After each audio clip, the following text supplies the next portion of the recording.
Israel makes a call. In the past, when the phone rang, the whole world picked up. The US sent money. Europe voiced its support. Even the Middle East, though tense, answered the call. Israel was once the center of attention, where every handshake carried weight. But then Gaza erupted, and the world hung up. From being a nation watched by the world, Israel now only hears the echo of its own voice. On October 7, 2023, Hamas attacked. Israel responded fiercely. Over 67,000 Palestinians lost their lives, more than 1.5 million lost their homes, and an entire people seemed to vanish from the Google map in just a few months. The world's sympathy gone with the bombs. Social media overflowed with images of casualties.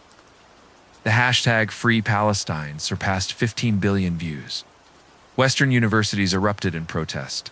Lies turned away. South Africa, Turkey, Chile, Bolivia diplomatic ties frozen. Europe fell silent.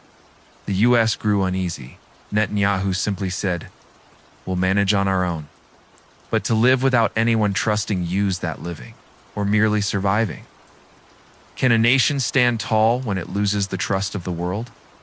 In the next part, we'll touch on the quiet transformation within Israel where faith, fear, and power begin to collide. If you feel the world is changing, subscribe to Sleepless Mind, where we dare to tell the stories the rest of the world chooses to ignore.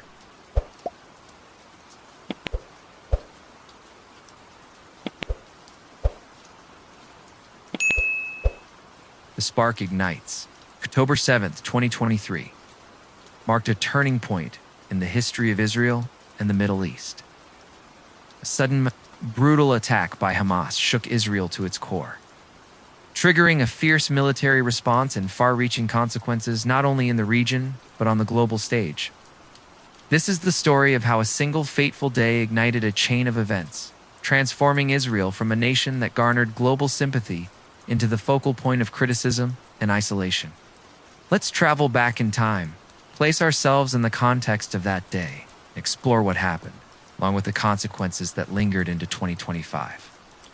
On the morning of October 7th, Israel awoke to what seemed like an ordinary weekend. In cities like Tel Aviv and Kibbutzim near the Gaza border, people began their day with familiar routines, sipping coffee, preparing for synagogue, or simply enjoying the calm.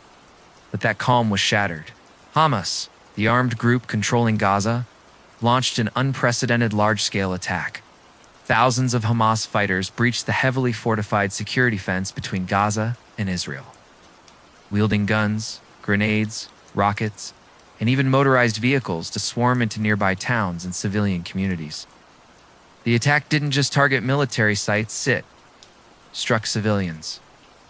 Towns like Sderot and Kibbutzim, such as Be'eri and Kfar Aza, became scenes of massacres. The result, over 1,200 Israelis killed, including men, women, the elderly, and children. More than 250 people were taken hostage and dragged to Gaza amid chaos. Images from this scene spread rapidly on social media, civilians fleeing in panic, the relentless sound of gunfire and smoke rising from burning homes. This was the deadliest attack on Israel since its founding in 1948, leaving a deep wound in the nation's psyche.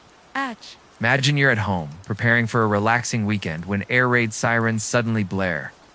You run outside, only to face chaos, smoke, and desperate screams. That was the reality for residents in the attacked areas. For Israelis, October 7th was not just an attack, it was a collective trauma, a reminder that their security is always under threat. Fear, anger, and a desire for retribution surged within the population. The world was stunned by the scale and brutality of the attack. Global leaders quickly responded. US President Joe Biden called it an unforgivable act of terrorism. British Prime Minister Rishi Sunak declared, "Israel has the right to defend itself." German Chancellor Olaf Scholz and French President Emmanuel Macron echoed similar support. Major media outlets CNN, BBC, the New York Times described Hamas as brutal and inhumane. In the days following the attack, Israel became the focal point of global empathy. They were seen as victims of an unacceptable terrorist act. a nation forced to protect its people from an unprovoked assault. If you were following the news at the time, you likely felt Israel had every reason to act. A nation attacked, with hundreds of innocent lives lost, could not stand idly by. Western countries, particularly the US and its European allies, pledged diplomatic and military support. Statements from Washington, London, and Berlin emphasized Israel's right to self-defense, while condemning Hamas as a terrorist organization. To many, Israel was not just fighting to protect its territory, but also standing as a symbol of a nation facing threats from extremist groups. Israel wasted no time in responding. Prime Minister Benjamin Netanyahu appeared on national television, his face stern, declaring, "We are at war. Hamas will pay a heavy price." His words were not mere rhetoric, but the prelude to a massive military campaign named Iron Swords. Within hours of the Hamas attack, Israeli fighter jets began bombing Gaza. Missiles, guided bombs, and heavy artillery were deployed relentlessly, targeting what Israel identified as Hamas bases, weapon stockpiles, tunnel networks, and military infrastructure. However, Gaza is not a typical battlefield. The Strip, just 40 kilometers long and 10 kilometers wide, is home to over 2 million people, making it one of the most densely populated areas in the world. Homes are tightly packed, streets are narrow, and civilian infrastructure, schools, hospitals, mosques is interwoven with military targets. When Israel launched its airstrikes, the civilian toll was inevitable. According to Gaza's Ministry of Health, within the first few weeks of the campaign, tens of thousands were killed, mostly civilians, including women, children, and the elderly. By 2025, the reported death toll exceeded 67,000, with over 90,000 injured. Nearly the entire population of Gaza, 2 million people, was displaced, fleeing from homes reduced to rubble. Gaza's neighborhoods quickly turned into ruins. Schools, hospitals, and essential infrastructure were devastated. A United Nations report described Gaza as a massive graveyard for children, with thousands of children killed or orphaned. Images from Gaza flooded social media, children standing amidst rubble, families mourning loved ones, and once vibrant neighborhoods reduced to ashes. If you've ever seen an area ravaged by a natural disaster, imagine that destruction multiplied 100-fold. That was Gaza after the initial months of war. Israel argued that its military response was necessary to eliminate Hamas and ensure long-term security. Hamas, designated as a terrorist organization by many countries, had initiated the conflict with a brutal attack on civilians. Yet, the scale and intensity of Israel's airstrikes prompted global questions. Was Israel's response proportionate? Gaza, with its dense population and harsh living conditions due to a blockade since 2007, was not a place where war could be waged without massive civilian casualties. When bombs fell, they didn't just hit Hamas, they destroyed the lives of countless uninvolved people. Imagine trying to catch a criminal in a crowded apartment building. Instead of a targeted raid, you demolish the entire structure. The criminal might be eliminated, but so are the innocent neighbors. This was the dilemma Israel faced. Human rights organizations like Human Rights Watch and Amnesty International spoke out, releasing reports accusing Israel's airstrikes of being indiscriminate and violating international humanitarian law. When a hospital was destroyed, Israel claimed Hamas was using it as a base. When a school was leveled, they said Hamas was using civilians as human shields. But these explanations did little to quell global outrage. Many began to ask, if this continues, will anyone be left to tell the story? Social media became a second battlefield. Platforms like TikTok, Instagram, and X were flooded with images and videos from Gaza. A child clutching a doll amidst rubble, a mother weeping over an injured child, or entire neighborhoods flattened. The hashtag Free Palestine quickly became a global trend. Young people in the US, from New York to California, shared these images, expressing outrage at what they saw as injustice. In their eyes, Israel was no longer the victim of a terrorist attack, but a war machine destroying innocent lives. Protests erupted worldwide. In London, tens of thousands marched, holding signs demanding ceasefire now. In New York, students at universities like Columbia and NYU set up encampments, calling for an end to military aid for Israel. In Istanbul, crowds labeled Israel murderers.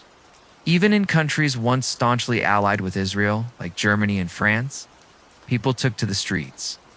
Israel wasn't just fighting Hamas on the battlefield, it was facing a far tougher opponent: global public opinion. And as history has shown, public opinion cannot be defeated with force. The United Nations also stepped in. Emergency sessions were held, and resolutions calling for a ceasefire were proposed. However, the U.S., Israel's biggest ally, repeatedly vetoed these resolutions at the Security Council. Still, support for Israel at the UN dwindled. From 2023 to 2025, more countries began voting in favor of Palestine or adopting a neutral stance. Israel, once seen as a nation protected by Western powers, started to feel the weight of international isolation. To understand the war's consequences, let's return to Gaza. The Strip has been under Israeli blockade since 2007, when Hamas took control. Gazans lived in harsh conditions: limited electricity, scarce clean water, insufficient medicine, and few job opportunities. Many called Gaza an open-air prison. When the war broke out, Gazans had nowhere to flee. Israel controlled the northern and eastern borders, while Egypt sealed the southern border. According to a 2024 Oxfam report, 80% of Gaza's population faced famine. Children died from lack of milk, hospitals lacked power for ventilators, and international aid organizations struggled to access the region due to Israel's restrictions. Israel argued that it needed to limit aid to prevent Hamas from seizing resources. However, the world saw a humanitarian catastrophe. Images of starving children, overwhelmed hospitals, and destroyed neighborhoods led many to ask, is this a war against terrorism or a punishment of an entire people? According to UNICEF, Gaza's children lived in daily fear, with over 80% of homes destroyed and famine widespread. These numbers were not just statistics. They were stories of millions of lives shattered. Hamas, the group that launched the October 7th attack, is far from innocent. They targeted civilians, from the elderly to children, and their actions were condemned as terrorism by many nations. Yet, Israel's response, with its scale and devastation, led to questions. Was this self-defense or vengeance? As the death toll in Gaza far surpassed the victims of October 7th, Israel's image shifted. From a nation defending itself, it was accused of being an overly aggressive force. Prime Minister Netanyahu remained resolute. He vowed to continue the campaign until Hamas was completely eradicated. But at what cost? Gaza was nearly leveled. Neighborhoods turned to rubble, and tens of thousands of innocent lives were lost. The world began to ask, is there another way to resolve this conflict? Can Hamas be eliminated without destroying Gaza? These questions were not just military but moral, posing challenges for both Israel and the international community. The fire ignited on October 7th did not only burn Gaza, it scorched Israel's international image. Traditional allies like the US, UK, and Germany faced growing pressure from their citizens. In the US, 2024 polls showed declining support for Israel among younger generations. In Europe, politicians were questioned about continued arms supplies to Israel. Even within Israel, not everyone agreed with Netanyahu's strategy. Protests erupted in Tel Aviv with citizens holding signs, "War is not the answer." Israel, once seen as a resilient nation facing adversity, now confronted a new reality: isolation. Allies quietly withdrew, not because they abandoned Israel, but because public pressure and moral questions became harder to answer. How do you continue supporting a nation when the world is criticizing it? How do you hold your stance when social media, citizens, and the UN turn away? The story of October 7th, 2023 and its aftermath is not just about bombs and bullets. It's about how a nation can go from global sympathy to criticism and isolation. Israel had the right to defend itself after Hamas's attack, but did its response go too far? If you were a world leader, which side would you take in this conflict? Is there a way to eliminate Hamas without plunging Gaza into a humanitarian catastrophe? These questions are not easy, but they are the starting point for understanding why Israel is increasingly isolated on the global stage. In the next part, we'll explore how Israel's allies began to abandon them, leaving the nation on an increasingly empty international stage. Stay tuned to understand Israel's journey in this new era, and don't forget to share your thoughts on what happened. The story has many complex developments ahead, and we'll explore them together.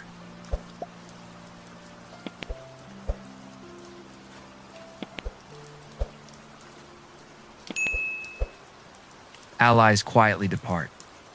The attack by Hamas on October 7, 2023, opened a tumultuous new chapter in Israel's history. Shaking the nation and prompting a fierce military response in Gaza, Part 1 described how the spark ignited. With over 67,000 Palestinians killed and Gaza nearly razed, shifting global sentiment from sympathy to criticism of Israel. But if social media outrage and street protests were already a challenge, what followed was even harsher. Israel's closest allies, nations that stood by it through countless conflicts, began to quietly withdraw. In this part, we'll explore why Israel's longtime friends drifted away, leaving it to face an increasingly empty international stage. Let's dive into the journey from a warmly welcomed nation to one increasingly isolated and the profound consequences of this shift. Immediately after the Hamas attack, Israel received robust support from its Western allies. The United States, its most steadfast ally, pledged billions in military aid, including emergency packages to bolster Israel's defense systems. President Joe Biden condemned Hamas's attack as unforgivable terrorism and reaffirmed America's commitment to Israel's security. European nations like the UK, Germany, and France also swiftly aligned with Israel. British Prime Minister Rishi Sunak declared, "Israel has the right to defend itself." German Chancellor Olaf Scholz and French President Emmanuel Macron echoed this, emphasizing solidarity with Israel during its crisis. On international platforms, from speeches in the British Parliament to messages from the White House, Israel's flag appeared as a symbol of a nation fighting terrorism. Major media outlets like CNN, BBC, and the New York Times reported on Hamas's brutality, describing the October 7th attack as inhumane. In those early days, Israel was not just a victim, but a symbol of resilience against adversity. If you followed the news then, you likely felt the world was behind Israel, ready to support its efforts to protect its people and territory. However, as Israel's Iron Sword's military campaign in Gaza dragged on and civilian casualties soared, the initial sympathy began to wane. Gaza, a small strip with over 2 million residents, became the epicenter of a humanitarian disaster. According to Gaza's Ministry of Health, by 2025, over 67,000 people had been killed, mostly civilians, and more than 90,000 were injured. Images of flattened neighborhoods, children trapped under rubble, overwhelmed hospitals flooded social media, shifting global opinion. Allies who once stood firmly by Israel began to feel uneasy, as if unconditional support had become a burden. The cracks started with nations not traditionally close to Israel. South Africa was among the first to act decisively. In late 2023, it recalled its ambassador from Israel and filed a case at the International Court of Justice, accusing Israel of genocide in Gaza. With its history of fighting apartheid, South Africa saw parallels in Gaza's plight, calling it an unacceptable injustice. Turkey, once a significant economic and diplomatic partner, also turned away. President Recep Tayyip Erdogan labeled Israel's campaign a massacre and severed many diplomatic channels. Latin American countries like Chile, Bolivia, and Colombia followed suit, either recalling ambassadors or freezing relations with Israel. The list of nations turning their backs on Israel grew, spanning Africa, Asia, and South America. More troubling for Israel was the wavering of its Western allies nations that had been reliable pillars for decades. Canada, a longtime supporter, shocked Israel by recognizing Palestine as a state in early 2025. This move was not just a diplomatic shift, but a signal that even close friends were reevaluating their stance.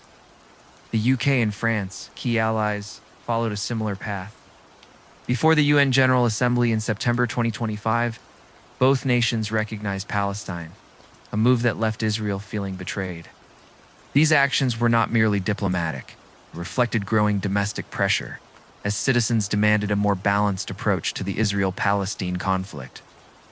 In Europe, pressure on Israel became increasingly evident. Countries like the Netherlands, Canada, and the UK began halting arms transfers to Israel, citing risks of violating international humanitarian law. The European Commission discussed suspending a free trade agreement with Israel, a move that could severely impact Israel's economy, which relies heavily on exports to Europe. Germany, a loyal ally since World War II due to the Holocaust's legacy, saw a shift in public opinion. Anti-Israel protests in Berlin and Munich drew tens of thousands, with signs demanding an end to military support for Israel. Germans, sensitive to human rights issues, began questioning whether supporting Israel conflicted with their moral values. The United Nations became a key arena where Israel's isolation became starkly visible. From 2023 to 2025, resolutions calling for a ceasefire in Gaza were repeatedly introduced at the General Assembly and Security Council. While the U.S. consistently vetoed these at the Security Council, support for Israel at the General Assembly plummeted. In 2017, about 30% of member states backed Israel in Palestine-related resolutions. By 2025, this dropped below 20%. Many European countries, once reliable allies, shifted to neutral votes or supported Palestine. This wasn't just a matter of numbers. It showed Israel losing influence in international organizations. International courts further intensified the situation. In 2024, the ICJ declared Israel's presence in occupied Palestinian territories, including the West Bank and East Jerusalem, illegal, demanding the removal of settlements and compensation for Palestinians. This was a major blow to Israel's international legitimacy. The International Criminal Court went further, issuing arrest warrants for Prime Minister Benjamin Netanyahu and Defense Minister Yoav Gallant in 2025, accusing them of war crimes and crimes against humanity in Gaza. These accusations not only damaged Israel's reputation, but also restricted its leaders' ability to travel, as many countries could enforce ICC warrants. Imagine being a leader suddenly labeled a criminal by the world. That's the reality Israel faced. The U.S., Israel's most critical ally, continued providing over $3.8 billion in annual military aid, supplemented by additional packages during the conflict. Yet, even in the U.S., pressure was mounting. Polls in 2024 revealed a generational divide. According to Pew Research, only 34% of Americans under 30 supported Israel's right to self-defense in Gaza, compared to 64% of those over 50. Young Americans, particularly Gen Z, increasingly sympathized with Palestinians, fueled by social media imagery. Protests at prestigious universities like Harvard, UCLA, and Columbia drew thousands, demanding an end to U.S. military aid to Israel and a fairer policy. In Congress, some Democratic lawmakers, especially progressives, openly criticized Israel, questioning whether continued military support aligned with U.S. human rights values. Street protests from New York to Los Angeles amplified the pressure, with signs reading, "No more tax dollars for war." The U.S., once Israel's unwavering friend, found itself in a difficult position: how to support Israel without being isolated alongside it on the global stage. The departure of allies wasn't solely driven by moral concerns. Some nations seized the opportunity for geopolitical gain. Turkey, under President Erdogan, used its anti-Israel stance to bolster its position in the Muslim world, aiming to become a leading voice for Islamic nations and strengthen its influence in the Middle East. South Africa, with its ICJ case, not only showed solidarity with Palestinians, but also reinforced its role as a leader in African justice issues. Meanwhile, powers like China and Russia, never close to Israel, stood on the sidelines, capitalizing on the opportunity to expand influence. As the West distanced itself from Israel, China and Russia filled the gap, offering diplomatic or economic support to pro-Palestinian nations. This turned the Israel-Palestine conflict into a geopolitical chessboard, with Israel increasingly at a disadvantage. While the world turned away, Israel's internal situation was far from stable. Prime Minister Benjamin Netanyahu's government maintained a hardline stance, declaring, "We don't need the world. We have the US, and we have ourselves." However, not all Israelis agreed. Massive protests erupted in Tel Aviv and Jerusalem, with tens of thousands demanding an end to the Gaza war. Opposition leaders like Yair Lapid criticized Netanyahu, accusing him of leading Israel into international isolation. Many Israelis feared that losing allies would make it harder for their nation to withstand future challenges.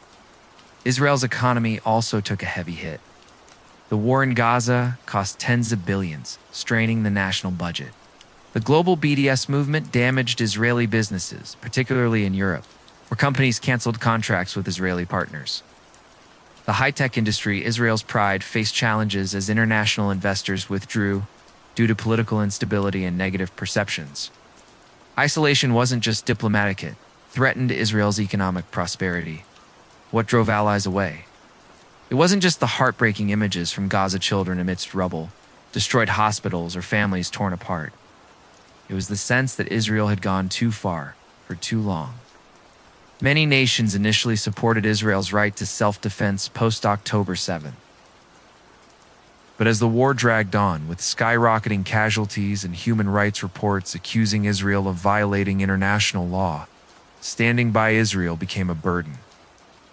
The ICJ and ICC accusations, coupled with social media and global protests, forced allies to reconsider their positions.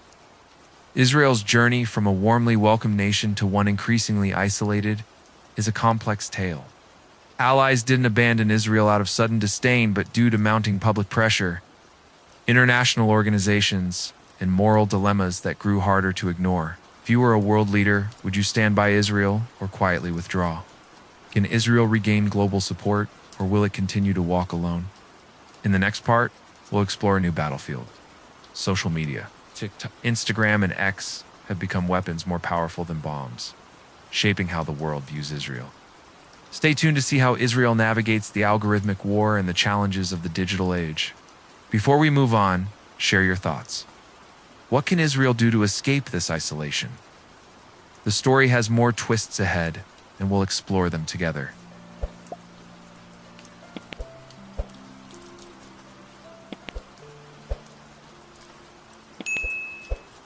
The algorithmic battlefield. We've seen how Israel's allies, from South Africa to Europe, gradually withdrew, leaving the nation increasingly isolated on the global stage. But if losing diplomatic support was a challenge, the battle on TikTok, Instagram, and X was even fiercer. This is a battlefield where bombs are powerless, where Israel's voice is drowned out by billions of screen taps. In this part, we'll explore how social media became a weapon more potent than missiles, shaping global perceptions of Israel and pushing it into a new era of isolation. Imagine opening TikTok on an ordinary evening. Amid an endless stream of cooking videos, dance challenges, and pet clips, a short video catches your eye. A child in Gaza, dressed in tattered clothes, stands amidst rubble, clutching a doll. The caption reads, "This is Gaza today, free Palestine." You scroll on, and another video appears. A mother sobbing over her injured child in a hospital lacking medicine.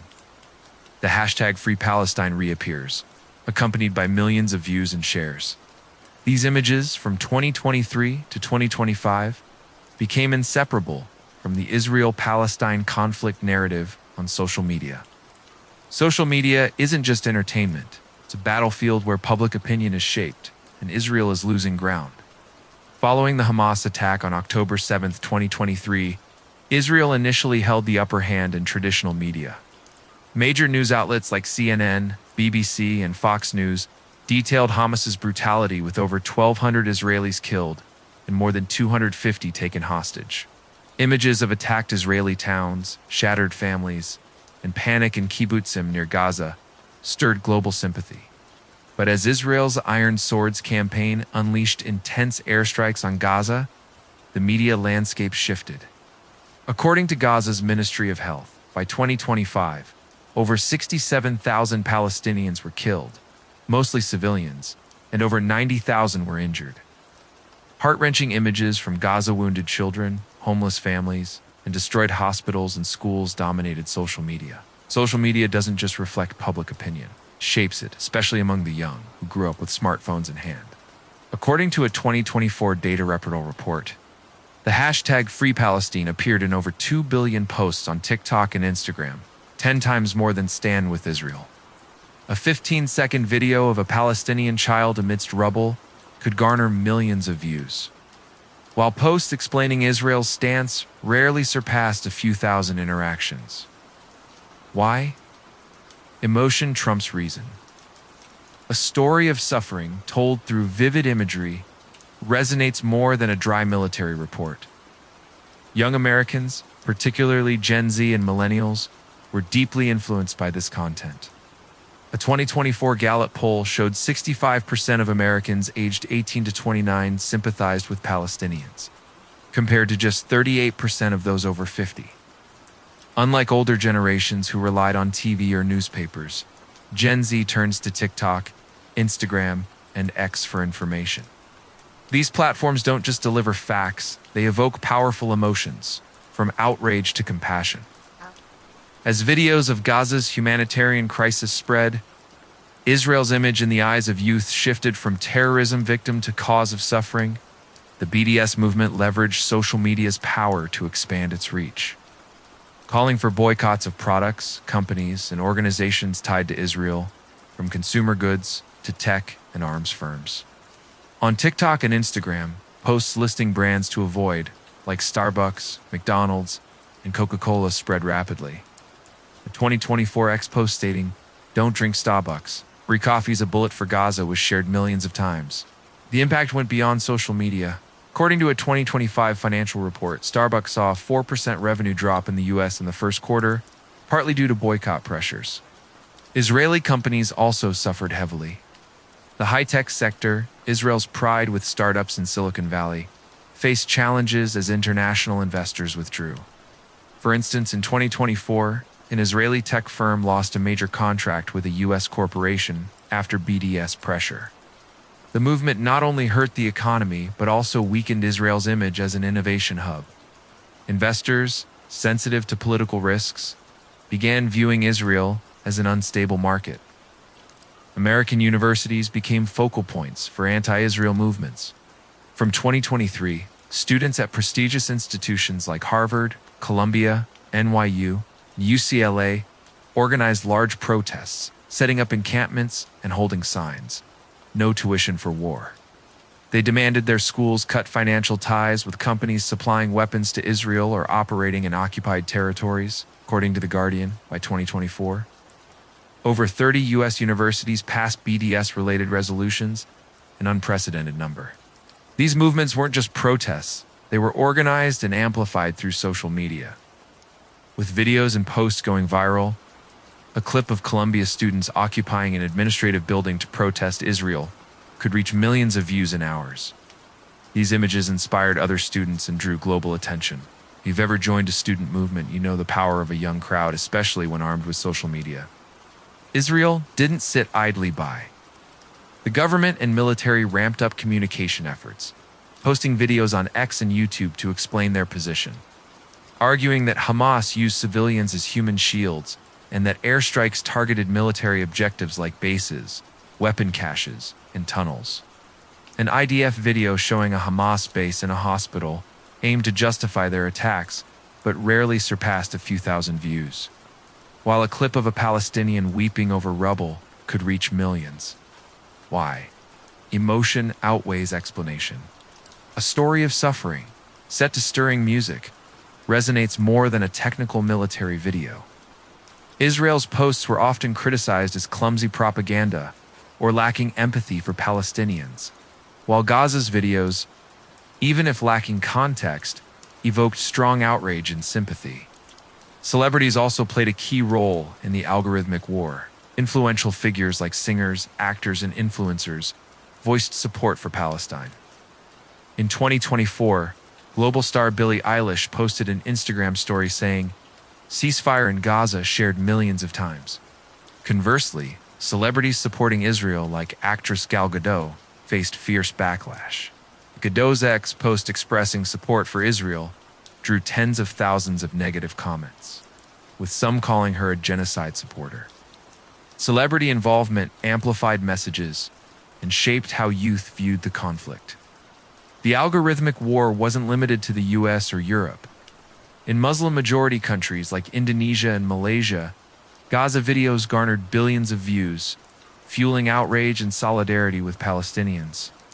Even in neutral countries like Brazil and India, public opinion leaned toward Palestine thanks to social media's power.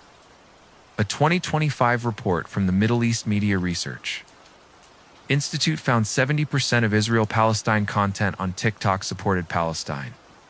Israel hired US PR firms to improve its image, but the impact was minimal. Meanwhile, user-generated Gaza videos spread rapidly without any PR campaign. The consequences extended beyond image and opinion, impacting Israel's economy, culture, and global standing. BDS, amplified by social media, led to lost contracts in Europe and the US. The high-tech sector faced investor withdrawals due to political instability. Israel also risked exclusion from cultural and sporting events. In 2025, Eurovision discussed banning Israel due to public pressure, a move that went beyond reputation to signal deepening isolation. Social media changed how youth define right and wrong. For Gen Z, a TikTok video carries more weight than a UN speech. Gaza's images didn't just tell a story, they sparked outrage in action. In the US, young people began asking, why does my government still fund Israel? They didn't just boycott brands or protest. They challenged the idea that Israel deserved unconditional support, potentially shaping US and Western foreign policy for decades. The algorithmic war raises a critical question. Can Israel regain its voice if an entire generation turns away? Despite heavy investment, Israel's communication efforts struggled against Gaza's emotional stories. Social media outrage spilled into the real world, from street protests to university resolutions. If Israel can't win this digital battlefield, it faces a bigger challenge: isolation not just from governments, but from global citizens. Social media became a weapon stronger than bombs, shaping how the world views Israel and the Palestine conflict. From short TikTok videos to viral X posts, Gaza's story ignited global empathy and anger, putting Israel on the defensive. The algorithmic war isn't just about image, it affects Israel's economy, culture, and global position. Can Israel reclaim its voice on these platforms? How much can social media change global politics? In the next part, we'll step inside Israel, where citizens ask, where did we go wrong? How are internal divisions and external pressures shaping the nation's future? Stay tuned for answers. Before we move on, share your thoughts. Is social media shaping justice or just amplifying emotion? If you were a student, would you protest or stay silent? The story has more twists ahead and we'll explore them together.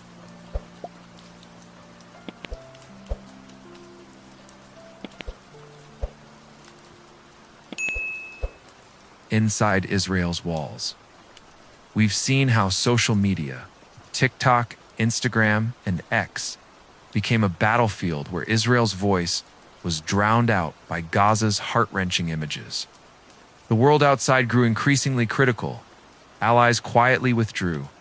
But within Israel, a profound question emerged. Where did we go wrong? In this part, we'll step inside Israel's walls to see a nation confronting itself, society divided between war and peace, loyalty and conscience, amid relentless external pressure. Let's explore what's happening inside Israel, where its people, government, society grapple with defining their future. Since its founding in 1948, Israel has lived with a siege mentality, surrounded by neighbors like Egypt, Syria, Jordan, and Lebanon. It's once waged war against it. And groups like Hamas and Hezbollah, backed by Iran, Israel's identity has been shaped by readiness to fight for survival. Wars like the Six-Day War and Yom Kippur War reinforced the belief that Israel must remain strong and uncompromising against threats. The Hamas attack on October 7, 2023, killing over 1,200 and taking more than 250 hostages, reignited this mentality.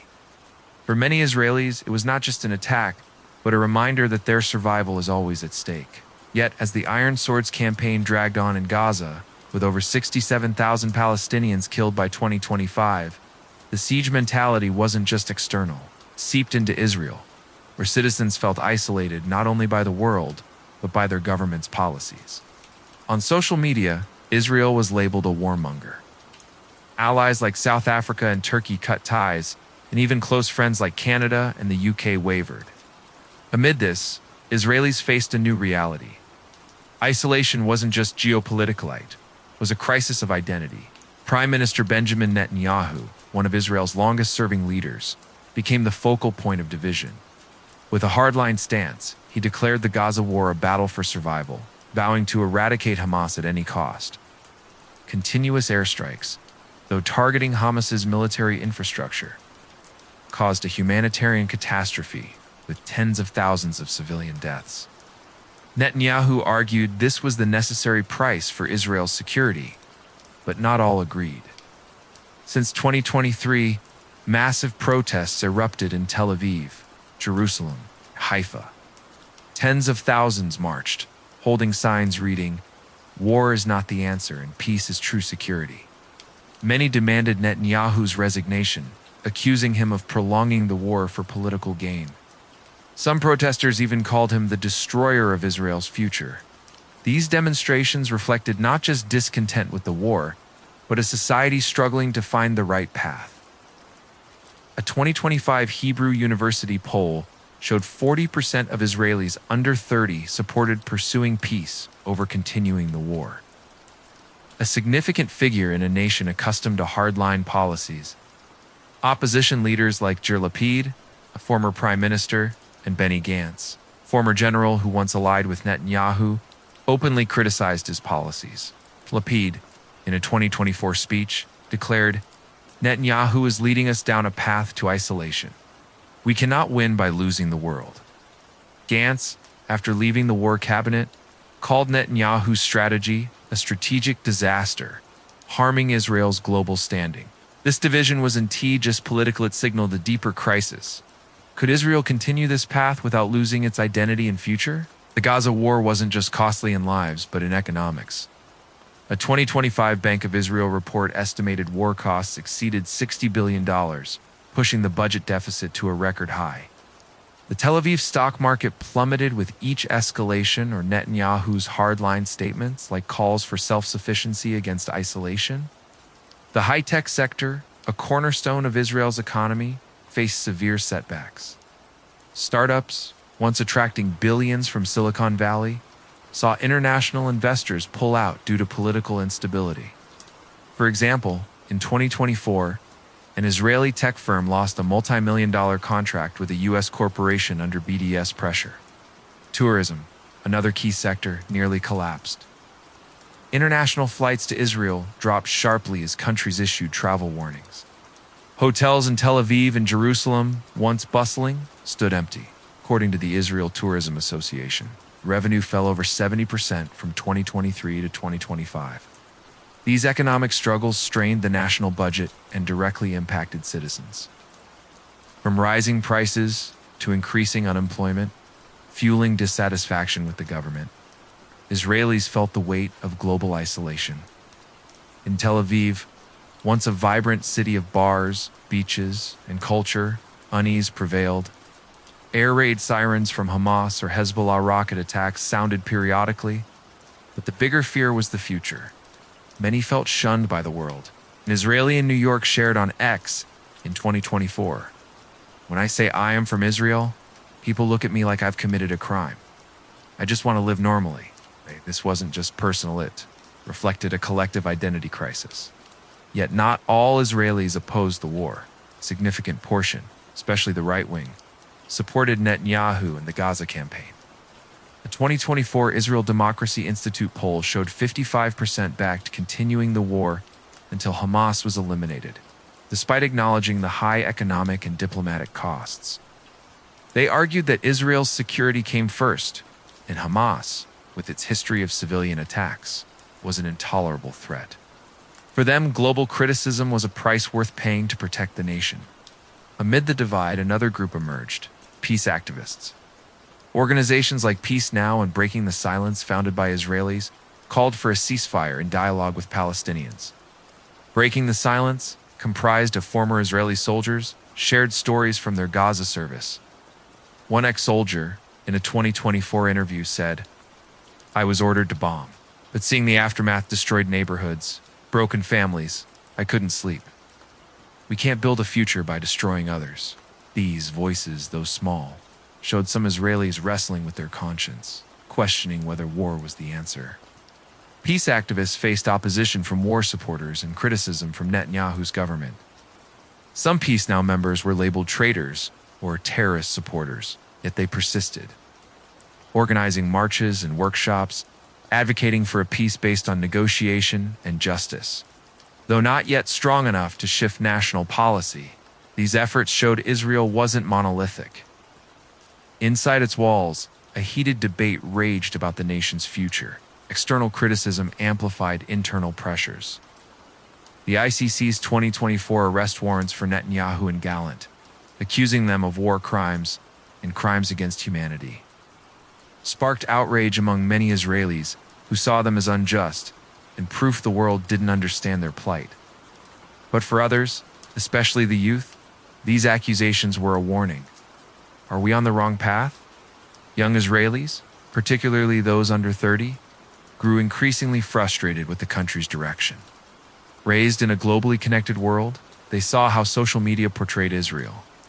Some felt ashamed of their nation being labeled an oppressor. A Tel Aviv University student shared in a 2025 forum, "We were taught Israel is a light unto nations. But now, every time I open TikTok, I see only criticism. I don't know whether to be proud or ashamed." This tension reflected a deep identity crisis. Israel, once a symbol of survival, now risked being seen as an aggressor. The story inside Israel isn't just about war or economics. It's about a nation forced to confront its reflection.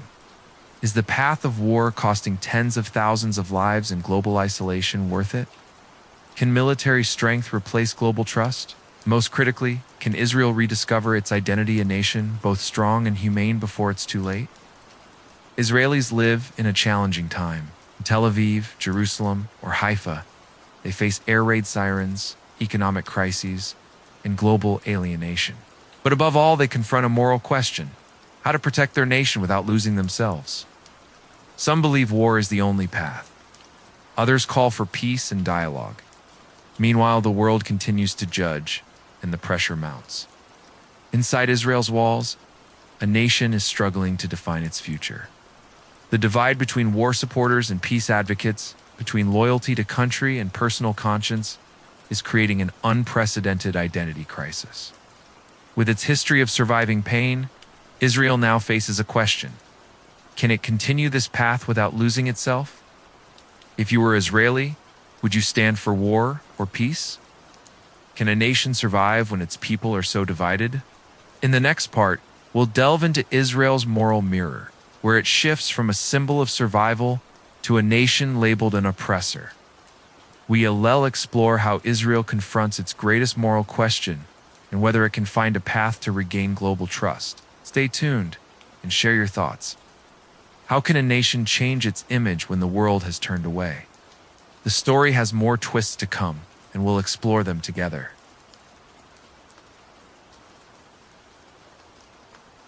The moral mirror. We've stepped inside Israel, where a divided populace, protests, and a siege mentality pervade.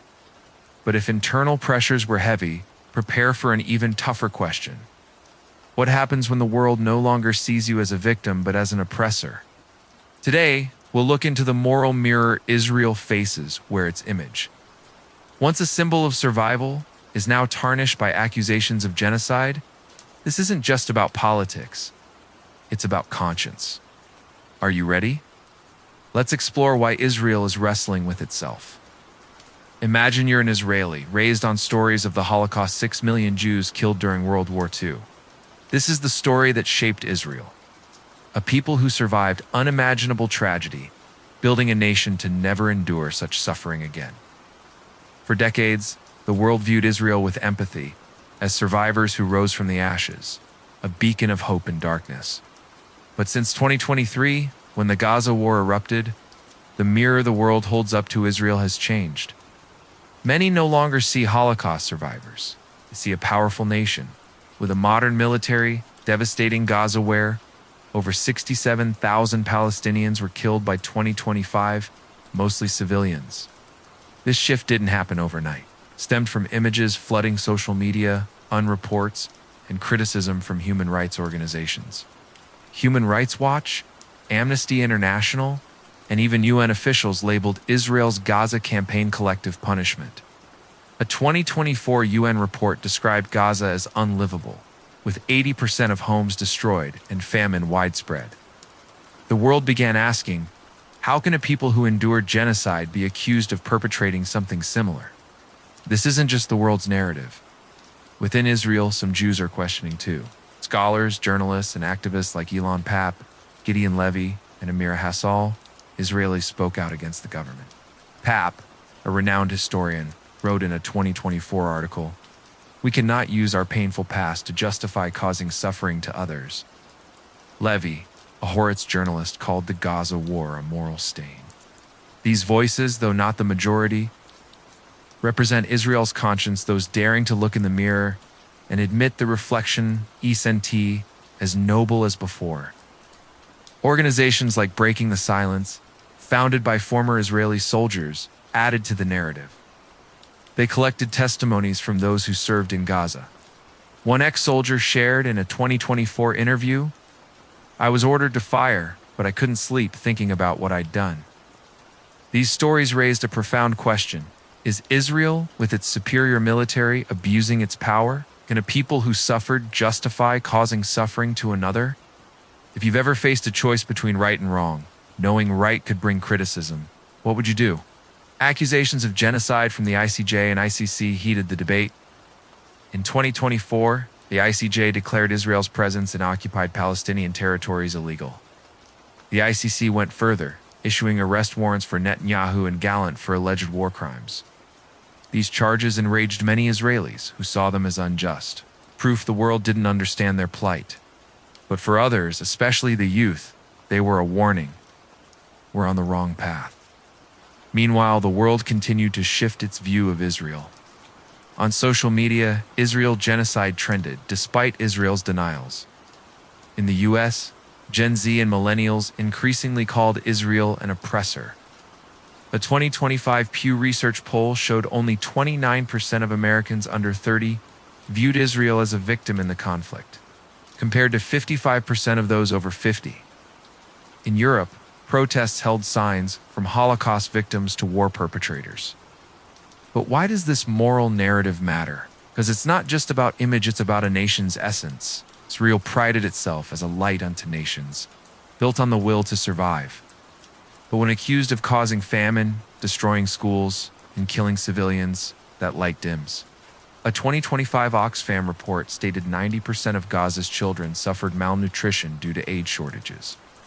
Humanitarian groups accused Israel of deliberately obstructing aid, though Israel claimed it was preventing Hamas from stealing resources. The world looked on and thought, this is not the story of a hero. In Israel, this moral debate divided society. Netanyahu's supporters argued security comes first, saying, Hamas wants to destroy us. If we don't fight, we die. But others, like Peace Now members, asked, is security worth destroying another people? 2025 Hebrew University poll showed 35% of young Israelis wanted peace talks over war. These voices weren't just concerned for Gaza, they feared for Israel's soul. This moral question isn't easy. If you were Israeli, how would you feel being called an oppressor? Would you defend national security or pause to look in the mirror? And if you were American, seen an ally once viewed as resilient, now accused of genocide, what would you think? This question isn't just for Israel, it's for all of us. How far can power justify? In the next part, we'll leave the moral mirror to examine the new Middle East map where Israel is no longer the center, and powers like China, Russia, and Iran advance. Before we continue, pause and reflect. Is morality more important than military strength? If you were Israeli, would you oppose the government or stay silent? Share your thoughts below. and subscribe to Sleepless Mind to explore how Israel faces the world's seismic shifts. The story has more drama ahead, so stay with us.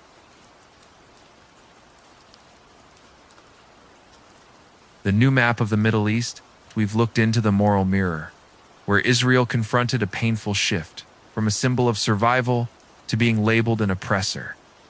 But if you thought the story stopped at morality, prepare for a bigger picture. We'll redraw the Middle East map where Israel was once central, but is now pushed to the margins.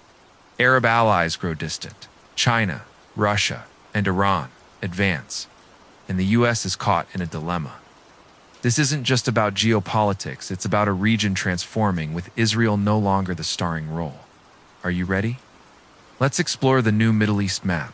Rewind to 2020, when Israel signed the Abraham Accords with the UAE and Bahrain. It was a historic moment. For the first time, Arab nations openly shook hands with Israel, opening prospects for peace and economic cooperation. Morocco and Sudan soon joined.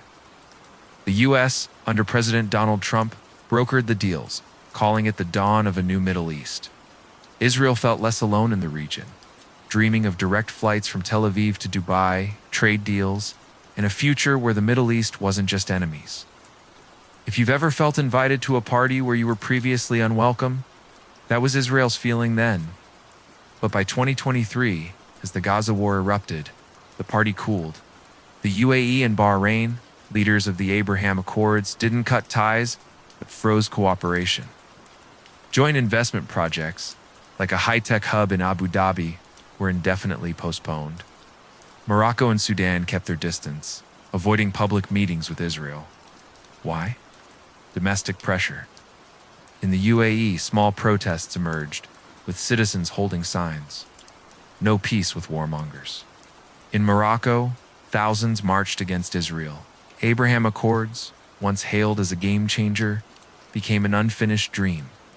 A 2024 Middle East Institute report noted a 60% drop in trade between Israel and Accords countries compared to pre-war levels. Direct flights from Tel Aviv to Dubai, once a symbol of peace, dwindled. As Arab allies distanced themselves, other powers saw opportunity. China, Russia, and Iran stepped in, filling the void left by Israel and the U.S.-China with its Belt and Road Initiative. Increased investments in Arab nations like Saudi Arabia and Egypt. For example, in 2024, China signed a $2 billion port deal in Egypt near the Suez Canal. Russia, despite its Ukraine focus, maintained influence in Syria, supporting the Assad regime and Iran ally. Iran, Israel's archenemy, used the Gaza war to bolster its position, funding Hezbollah in Lebanon and armed groups in Iraq while rallying the Muslim world against Israel. The Middle East began looking at Israel differently. 2025 CSI's analysis noted the region shifting from a U.S.-Israel-centric landscape to a multipolar arena, with China and Russia playing larger roles. Israel, once central to US-led alliances, was sidelined. Arab nations, while not fully severing ties, weighed their interests, cooperate with Israel, or maintain harmony with the Muslim world. The U.S., Israel's key ally, was caught in a bind. Domestically, pressure grew. U.S. protests, especially from Gen Z, demanded an end to military aid for Israel. A 2025 Gallup poll showed only 38% of Americans supported pro-Israel policies, the lowest in 2 decades. In Congress, Democrats like Rashida Tlaib and Alexandria Ocasio-Cortez openly criticized Israel, calling the Gaza war genocide. Yet the U.S. couldn't easily abandon Israel, bound by history, domestic politics, and strategic interests. Continuing $3.8 billion in annual aid, at the UN, the U.S. vetoed ceasefire resolutions. But support dwindled. Only 15 countries backed the U.S. and Israel in a 2025 Palestine resolution, down from over 30 in 2017. A 2024 foreign policy report suggested the U.S. was losing Middle East influence as China and Russia advanced. Israel tried to go it alone. Netanyahu called for self-reliance, boosting arms production and reducing trade dependence. But this was challenging. The Gaza war cost over $60 billion by 2025, per the Bank of Israel, pushing debt to record levels. Arab nations from the Abraham Accords hesitated to invest, costing Israel vital economic resources. The new Middle East map wasn't just geographic, it was about power, influence, and position. Israel, once central to U.S.-led alliances, became a smaller player, surrounded by new actors. Saudi Arabia leaned toward China for energy security. Egypt and Jordan, despite peace treaties, kept distance due to domestic pressure. Iran, with allies in Lebanon, Syria, and Iraq, grew louder. The Middle East no longer revolved around Israel, it revolved around interests, and Israel was losing appeal. This isn't just about losing allies or influence, it's about a nation asking, how do you survive in a region that no longer welcomes you? How do you maintain identity when the world redraws the map without you at its center? In the final part, we'll explore the ultimate cost of isolation and whether Israel can reclaim its place. Before we continue, reflect, what will the Middle East look like if Israel isn't central? Who will be the next major player? Share your thoughts below, and subscribe to Sleepless Mind to uncover the cost of isolation. The story has more drama, so stay with us. The cost of isolation. We've witnessed the Middle East redraw its geopolitical map, with Arab allies growing distant and powers like China, Russia, and Iran advancing, leaving Israel on the sidelines. But if losing regional influence was a heavy blow, the true cost of isolation runs deeper. It's not just about diplomacy or economics, it's about a nation's soul. In this final part, we all explore the price Israel pays as the world stops listening, from a faltering economy and cultural boycotts to a moral crisis dividing the nation. Israel stands at a crossroads: fight alone or seek to regain global trust. Let's examine the cost of isolation and the lessons it holds. Imagine you're Israel in 2025, once a shining star of the Middle East.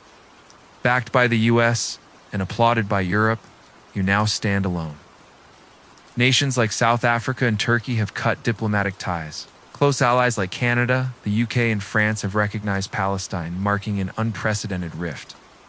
On social media, from TikTok to X, you're branded a warmonger, with Free Palestine dominating platforms.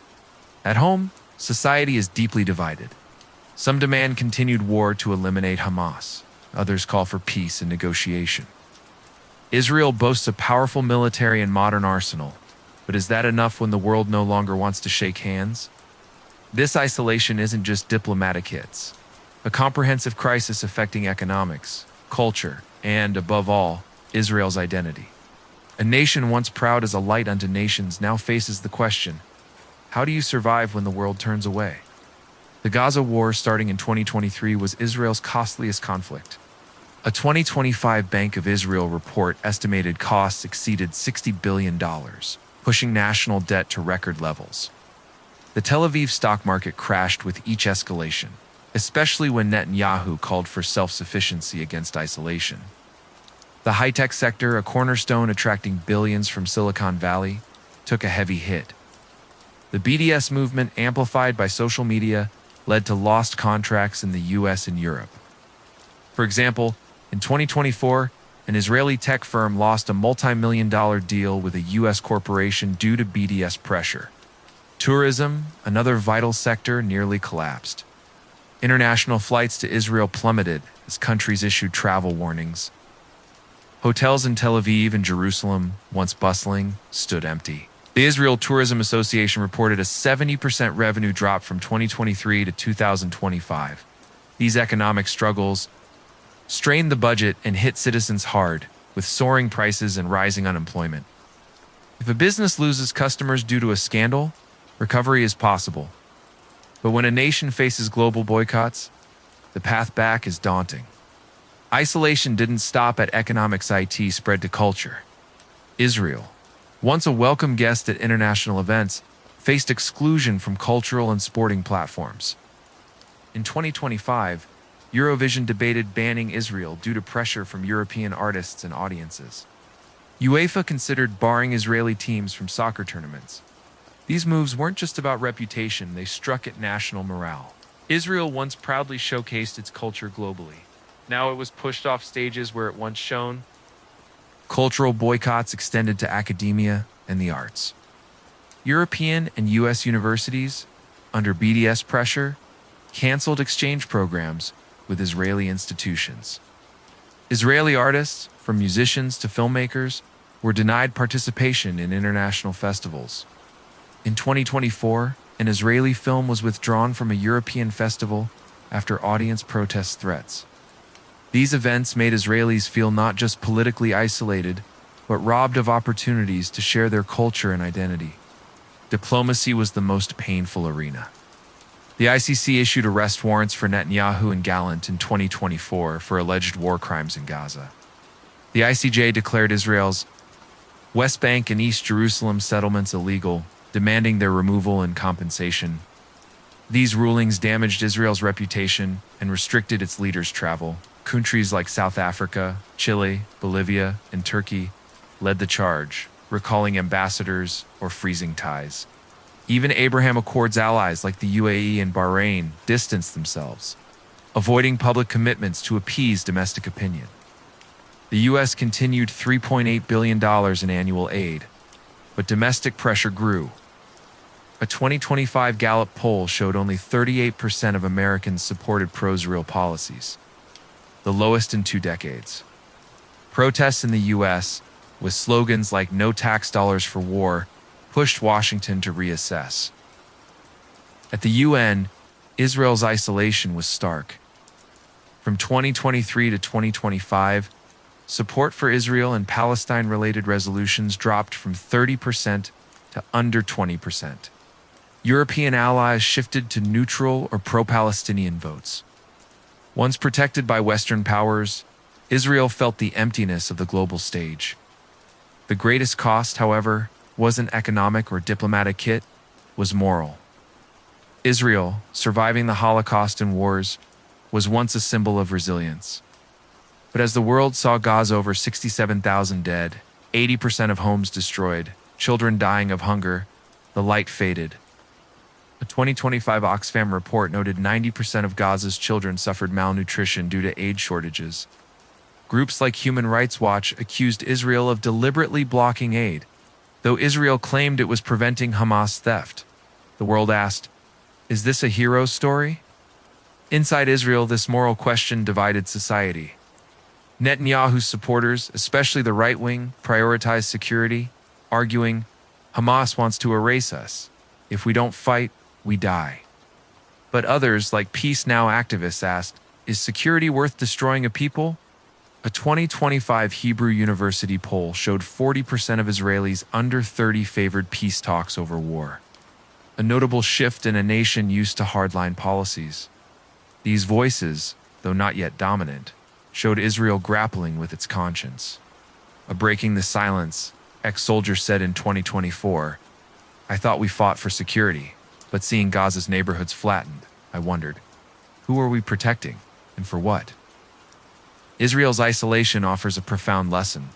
Empires don't fall from losing battles, but from losing empathy. Israel remains militarily strong, with a modern defense force and U.S. support.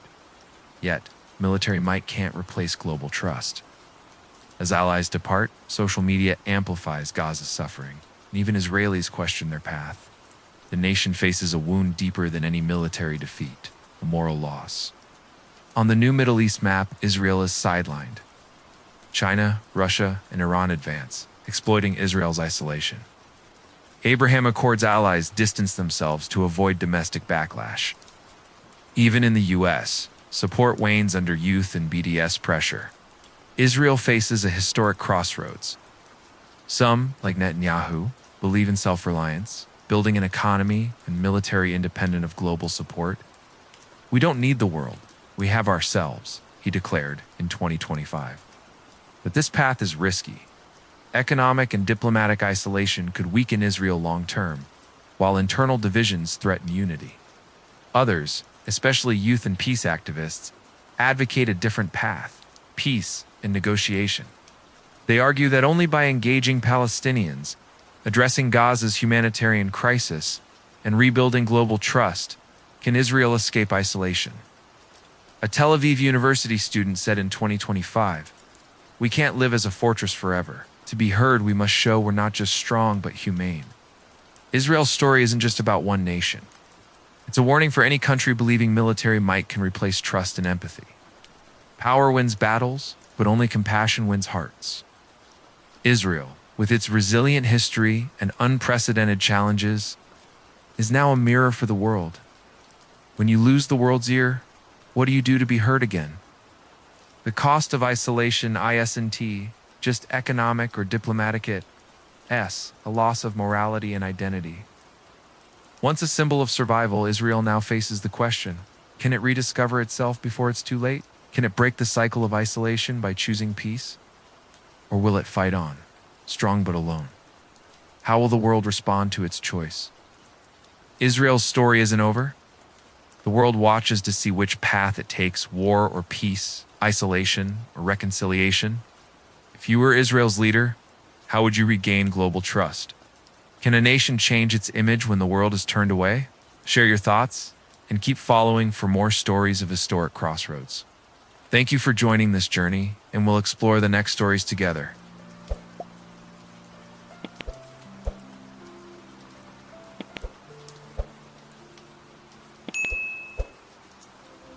You've crossed the story. You felt every pulse in the dark, and I was there with you, quietly, always. That's why I left behind one last thing. Not to explain, not to impress, just to stay with you a little longer. A song I chose with care, as if tucking you in from across time and space. So go on, lay back, the music knows where to take you.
you're still here, then you're something rare.